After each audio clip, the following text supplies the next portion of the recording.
Thing going? Okay. How's it going, everyone? My name is Frontier.setter. Today we're going to be talking about a whole bunch of stuff. Got a new holster for my P2000sk, which is my new concealed carry gun, which is pretty cool. Going to be talking about the sights I picked for that gun. Spoilers, they are the Trijicon HDs. The science behind sight picture, why it's important, and why there are so many aftermarket sights.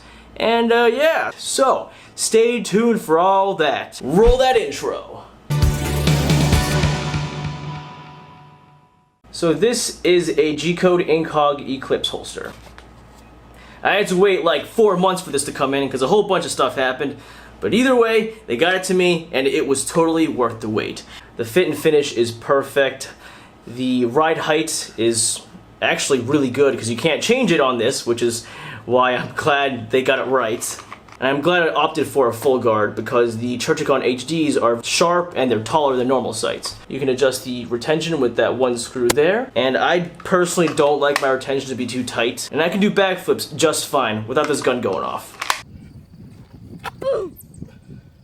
As you can see, it carries really well. And I like it to carry kind of high so I can get a nice full grip on it as I draw and present. Great holster. And the only modification I had to make to this was to change out the standard clip to this Raven concealment overhook clip. And that I do with pretty much every holster. I just prefer these instead. So these sights I picked out for this particular gun were the Trijicon HDs. Now I didn't really have much choice with the P2000 because the only sights on the market are the standard Meprolight sights, which are great, factory sights, which are not so great, high-vis fiber optic sights, which totally suck, and night and everything else, and they're fragile, XS big dot sights, and Trijicon HDs. So why did I go with the Trijicon HDs? We will have to look at other sights to see why these are my preferred at this moment in time. Meprolight True Dot sights. These are very standard sights. They look and feel the same as your factory sight, which is great because the sight height isn't changed. However, they do put tritium inside, which is a cool thing. This particular setup has a green dot in the front and 2 yellows in the back, which helps you differentiate between the dots at nighttime when you're shooting baddies at night. There's a lot of science behind sight picture. Equal height, equal light. That's great for precision shooting and bullseye stuff. But if you're trying to do quick target acquisition, sometimes it's not the fastest to align 3 dots in a row while trying to get them centered and evened out, which is why we have a huge aftermarket for sights. Obviously. The next sights we have on our list are the TruGlo TFX. These are the standard ones and not the pros. And I chose the standard ones because I don't like having orange or red, I guess. Oh, it's my front post. I like having greens or yellows. And that's just my personal preference. These are great sights because they combine tritium and fiber optics. So you have glow pretty much 24 hours of the day. And similar to factory sights, these are standard 3 dot. So if you have a lot of range time with 3 dot sights, which you should because they're the most standard, you'll pick these up pretty quick. And I really wanted these sights on my P2000, so I read on this one forum that somebody put TFX Pros on their P2000, which came from a P230, and they said the front post fit. In my case, it didn't fit, so don't try this Frankenstein sight system with the regular ones, because they just don't work. Kind of disappointed, but at least I had a P30 to drop these sights in, and they line up real nice, as you can see here. So if 3 dot sights are standard, why move away from it? Well, here comes the science part of sight picture. This VP9 has Heinie Straight sights. They're pretty much just 2 dot sights. Ameriglow also makes 2 dot sights, and sight systems like the XS big dot sights use something similar. It's really easy and intuitive for the human eye to stack 2 things on top of another. This is a good thing because you really want your sights to be centered.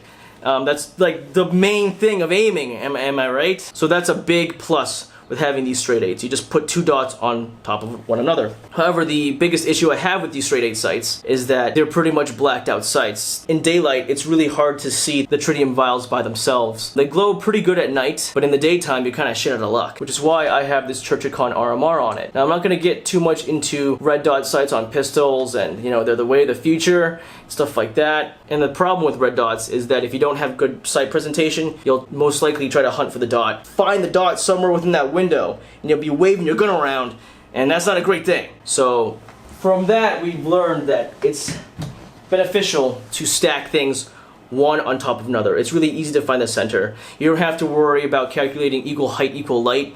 It's just naturally instinctive for the human eye to do. Getting to the main topic of this is the Trijicon HDs and why I picked them over pretty much every other sight for the P2000, which is only like 2 sights anyways. It was pretty much between this and the XS big dot sights. So one of the biggest advantages of having a big front dot sight is that your eye naturally will pick that up first. Whether you front sight focus or threat focus, this dot will always be in your peripherals. So you can even see it before you present your firearm, which is a good thing because in terms of the Trijicon HDs, it just drops right into that bucket. Now, unlike Glock sights, the Glock rears are big, it's a big square, and putting a circle into a square isn't like the most intuitive thing, I suppose. You usually want like the same shape. We're taught from a young age to put the triangle into the triangle slot, the circle into the circle slot. So why mix and match 2 different, geometries? There's no point in that. Which is why the U-notch is a great system. I know there's other sights with that, but I'm talking particularly the P2000, which only has like 2 sights. And the great thing about the Trijicon HDs is that it's almost like a 1-dot sight system. You really only see that front dot and you just kind of drop it into the rear, because in daylight the rear is almost blacked out. It's kind of difficult to make out those tritium vials, and that helps a lot in threat focusing and front sight focusing. I didn't buy into it at first. I was like, how good can this notch be? But when you actually aim down sights, it just naturally just falls into that pit, and it's really easy to acquire that front sight as well as your target at the same time. I really recommend these sights over a lot of other ones. And at nighttime, when all you see is tritium vials, it's just your standard 3-dot, which is something that you should be already used to. The one change I would make is I wish the front sight would be green and the rears would be yellow at night. That way you can kind of distinguish between the two. But either way, it's a fine compromise, I'd say. I know the XS big dot sights are also very popular with concealed carry and all that, but I didn't want to learn a new sight picture. Now, even though it's similar to 2-dot sights, like the dot the eye is different. I think they're based off of like old hunting rifle sights when they have a big front bead and like a line that goes down down the top of the gun, and that's kind of how they align their shots. But either way, I think putting that huge dot into this U-notch helps a lot more and is more intuitive to shooting naturally. So yeah. Those are my thoughts on the P2000 aftermarket, and I guess HK's aftermarket for sights. I know the P30 is getting a lot more sights because the VP9 is so much more popular than all their guns, pretty much, which is a good thing. And it's too bad that the P2000 is like the redheaded stepchild of the HK lineup, but I am very glad to have found these Trijicon HDs. They just work fantastic. So yeah, sorry this video was like kind of rambly. If you actually want to see an in-depth review on each of these sights, sight pictures, and the holster and stuff, let me know in the comments down below. If you like what you saw, please subscribe to my channel. I do a lot of random shit like this, and yeah, I guess as per usual, always remember, stay tactically kawaii. Take me to